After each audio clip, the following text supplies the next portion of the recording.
여러분들이 육체적인 것을 생각할 때 먼저 아주 세속적인 것들을 생각할 것입니다.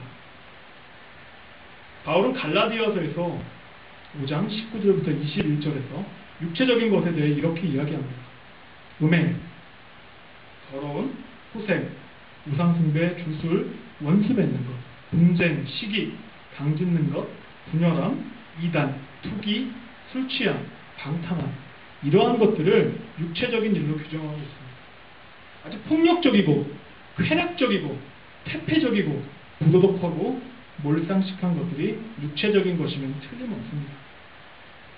이러한 것들은 분명히 우리의 삶을 썩게 만들고 우리의 사회도 병들게 만들어버립니다. 공동체도 분열시킵니다. 하지만 바울이 로마서에서 말하는 육체적인 것은 꼭 이러한 것들만을 말하는 것은 아닙니다. 바울이 말하는 육체적인 것이 무엇인지 우리는 정확히 알아야 됩니다.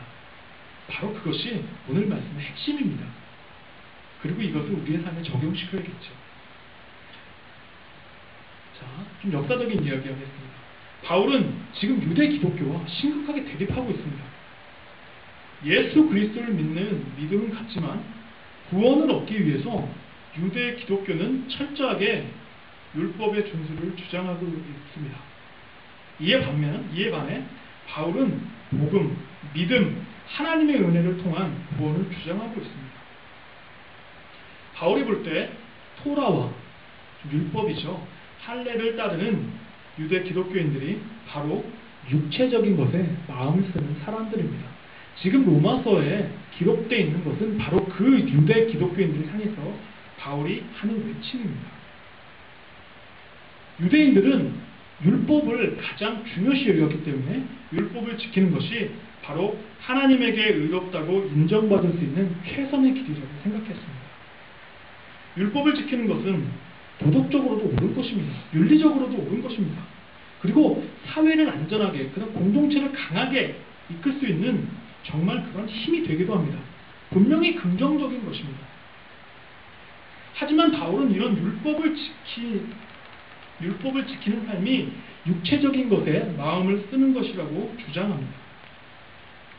율법을 지키며 도덕적으로 윤리적으로 살아가는 사람들이 육체의 것을 쫓는 사람들이라고 이야기하고 있는 것입니다. 뭔가 이상하지 않습니까?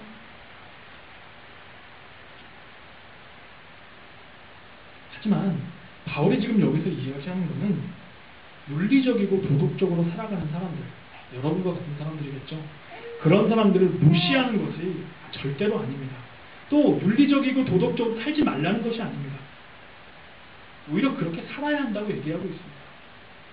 그러나 더 중요한 것은 그러한 율법을 지키는 행동의 이면에 있는 그 사람의 본연의 마음, 그 사람의 중심, 그 사람의 생각이 도대체 그것이 무엇을 향하고 있는지 그것을 지적하고 있는 것입니다. 사도 바울은 예수를 만나기 전에, 예수님과 회심하기 전에 철저하게 율법주의자였습니다. 바리새인 중에 바리새인이었습니다. 율법만이 가장 옳은 것이라고 이야기하고 다녔던 사람입니다. 그러나 바울이 평생 추구했던 율법이 결국은 자기를 만족시키는 것, 자기 만족과 자기 실현을 위한 노력이라는 것을 깨달았습니다. 율법 준수를 최고봉으로 여기는, 율법 준수의 정말 최고봉인 바리새인들이 왜 예수님과 심한 갈등을 겪었겠습니까? 그들은 자신들이 율법을 지키는 것을 야, 내 믿음과 신앙은 이따시만해, 한번 봐 라고 자기 과시용으로 이용했습니다. 율법을 지키지 않는 사람들을 정죄하고 비난했습니다. 바리새인들은 신앙적으로 우월한 사람들이라고 스스로 생각했습니다. 율법을 지킴으로 하나님 앞에 자신들만 거룩하고 깨끗한 사람이라고 생각했습니다. 자신들만이 스스로 의롭다고 생각했습니다.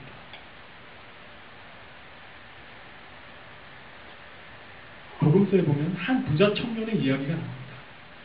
한 부자 청년이 예수님을 찾아가서 이렇게 얘기합니다.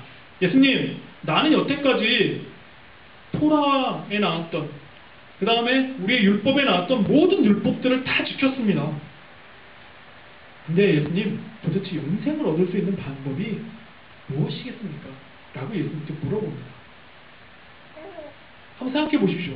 이 청년이 정말로 율법을 호도닥 지켰으니까 자기 스스로 자기가 얼마나 대견하고 자랑스럽겠습니까? 스스로 착한 사람이라고 생각했습니다. 좋은 사람이라고 생각했습니다. 선한 사람이라고 생각했습니다. 의로운 사람이라고 생각했습니다.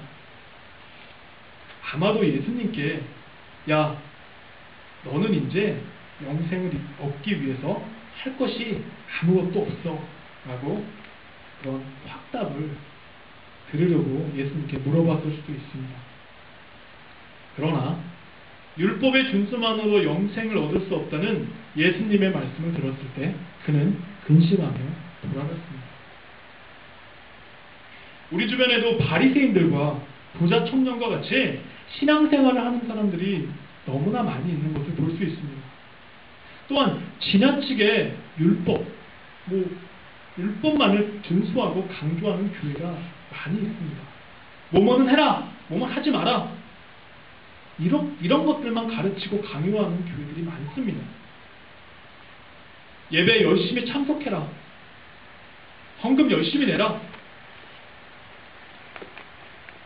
예배에 열심히 참석하는 것으로 헌금 생활 잘하는 것 많이 중요합니다.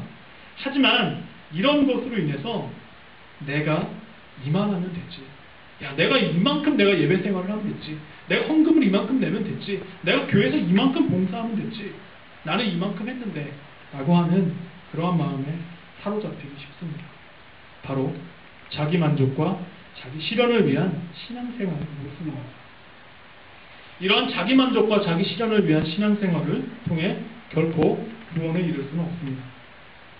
아무리 좋은 의도로 높은 가치가 있다고 하더라도 그것을 통해 자기를 실현하고 자기를 만족시키려고 한다면 그것을 곧 육체의 것에 마음이 쓰는 것이 되어버립니다. 바로 이런 것이 자기 만족과 자기 실현이 육체의 것에 마음에 쓰는 것입니다. 자기를 실현하려고 하는 사람들은 하나를 실현했다고 생각하면 곧 또 다른 것을 실현하려고 합니다. 그리고 또 다른 것을, 그리고 또 다른 것을, 그리고 또 다른 것을 계속해서 실현하려고 합니다. 결국 자기 실현의 끝은 존재하지 않는 것입니다. 그렇기 때문에 끝없이 자기 실현을 하려는 사람들은 끝없이 무엇인가를 쫓아가야 하는 불안감을 해결할 수는 없습니다. 자기 실현과 자기 만족을 하는 사람들의 초점은 모든 것이 자기 자신에 맞춰져 있습니다. 그 자리에 도무지 하나님이 들어갈 자리가 없습니다. 하나님에 대한 관심이 아니라 자신의 것, 자신에 대한 관심이 우선이 되므로 하나님에 대한 것에, 하나님의 것에 관한 관심이 없습니다. 그래서 그러한 사람들은 하나님의 율법에 복종하지도 않으며 복종할 수도 없이 되어 결국에는 하나님과 원수가 된다고 합니다. 자신의 능력만이 자신의 삶의 모든 것이 되어버리고 맙니다. 이것이 바로 하나님과 원수를 맺는 것입니다. 하나님과 원수가 되면 하나님과의 관계는 단절될 수밖에 없습니다. 생명의 근원이 단절된 죽음만이 남을 것입니다. 오늘 설교가 매우 무거운 것 같습니다. 그냥 죄, 죽음, 사망 이런 어두운 것들만 여러분에게 이야기하고 있습니다. 하지만 여러분을 정죄하기 위해서, 여러분이 죄인이라는 것을 알려주기 위해서, 여러분 죄책감을 갖게 하기 위해서 알려드리는 것이 아닙니다. 자, 다시 설교로 돌아가 보겠습니다. 자기 자신에 집중된 삶을 살아가는 것이 바로 육체적인 삶의 핵심 요소입니다. 아니, 그렇다면 이렇게 얘기할 수 있습니다. 아니, 그럼 내 자신에 집중된 삶을 살지 않으면 되지 않겠냐? 라고 물어보시는 사람이 있습니다. 그런데 이러한 것이 한순간의 마음으로